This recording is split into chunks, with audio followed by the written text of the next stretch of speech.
You heard that clip. I opened the segment with Mike Papantonio with Dick Cheney back in the early 90s. Or was it the late 80s? No, it was the early 90s. It was 91, I'm pretty sure, was when Bush had his little war, saying, you know, we only had 147 casualties throwing Saddam out of Kuwait. If we'd gone to Baghdad, you know, what would have happened? It would have been a disaster. It would have been a quagmire, was the word Dick Cheney used, and said, therefore, we didn't do it. And he was right at the time. Dahr Jamail is on the line with us, staff writer with Truthout, truthout.org, a great website where I publish an op-ed every single day. I recommend you check it out daily. And Dahr has been, of course, following and reporting on the story in Iraq for a long time. Dahr, welcome back to the program. Thanks, Tom. Always good to be with you. Thank you for joining us. In fact, I had on David Ignatius on my TV show night before last, and before we went on the air, I just made the comment to him, in my opinion, when George Bush invaded Iraq, he opened the gates of hell. And David Ignatius on the air said, you know, you made a comment to me that I think is one of the most, I'm paraphrasing now, one of the shortest, pithiest summaries of the current situation, which is that when George Bush invaded Iraq, he opened the gates of hell. Tell us about what's behind the gates of hell right now in Iraq. Well, I heard that exact saying from so many Iraqis in Baghdad early on in the occupation when I went in there, even on my first trip. Really? Way back in November 2003.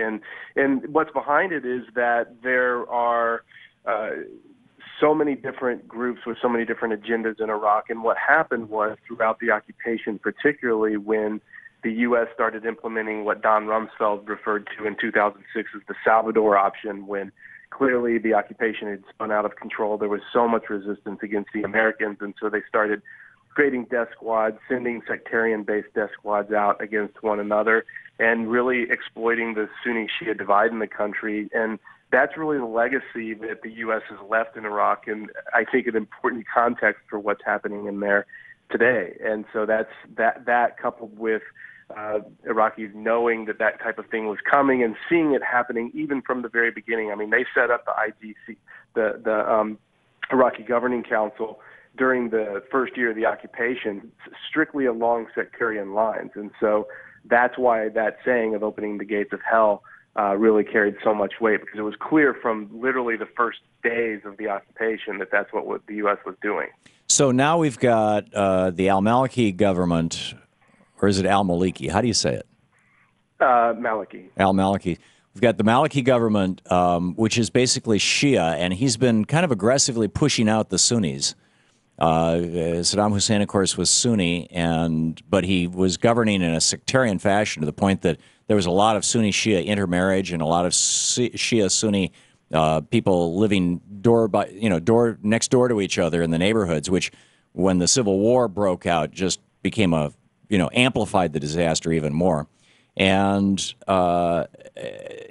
we've got a Shia government and you've got a Sunni ISIS, this uber Sunni. They were too radical for Al-Qaeda, and they're marching now toward Baghdad. And Maliki is asking us for help. Agence France-Presse says the administration is considering it. The New York Times says we're refusing. And yet we've been arming Sunni fighters in Syria, and some of them are now, aligning themselves with ISIS and Al-Qaeda and these Sunni fighters in Iraq. And, Iran has a natural alliance with al-Maliki because they're both Shia. I mean, first of all, am I accurately describing some of the mess that's going on here? And I haven't even gotten to Kirkuk and that the Kurds just took it, which is a third dimension to this. Have I given any kind of a reasonable overview, and what nuance would you add to it? That is accurate, and it's so convoluted because of a absolute lack of coherence in U.S. foreign policy, starting with the Bush administration invasion, what was done all through the occupation, and then now particularly with Syria. Because on the one hand, we have the U.S., Qatar, Saudi Arabia, et cetera, funding, arming, backing the radical of the radical rebels in Syria, who are Sunnis, who are Sunni, who are part of ISIS, and that is the backbone of what we're seeing in Iraq today. And on the other hand, we've sold Maliki over $20 billion of arms and training So literally, it's the perfect catch-22 scenario for those who've read the book. And so we have, the ISIS really is who's leading this overtaking of large swaths of Iraq at this point, and they're using U.S. backing and weapons to do it, which is a big reason of why they've been so effective. And then secondly, capitalizing on what you described earlier about how Maliki, who from the very beginning has led in a very sectarian, authoritarian way and marginalized the Sunni, so they have no political representation. So that creates, and then going in and brutally putting down nonviolent Sunni protests from late 2012 onwards. And so that sets the stage for all these young men who are saying, hey, we have no political response to this. We're tired of being detained and tortured and killed. So we're going to go with the people who are now bringing us security and defense against Maliki. And that's why they have broad popular support in large parts of Iraq. So the enemy of my enemy is my friend. Osirian, by the way, must be either rolling over in his grave or laughing. I mean, this is your catch-22 analogy is perfect. We have a little less than about a half a minute. What U.S. options do you think we should be looking at? Well, they're absolutely opposite of what they're doing now, where they're now rushing more and more arms to Maliki. So let's just throw more fuel on the fire, which is all they've been doing. Should we let the Maliki government fall?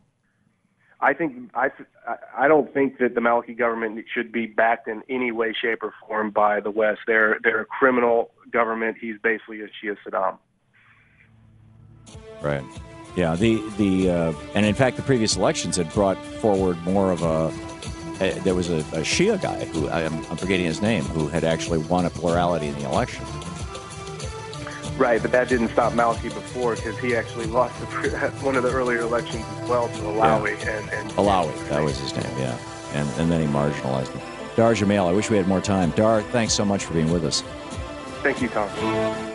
You're listening to the Thom Hartmann Program. Call 866-987-THOM. You can read Dahr's writing over at truthout.org. Dahr Jamail. We'll be right back.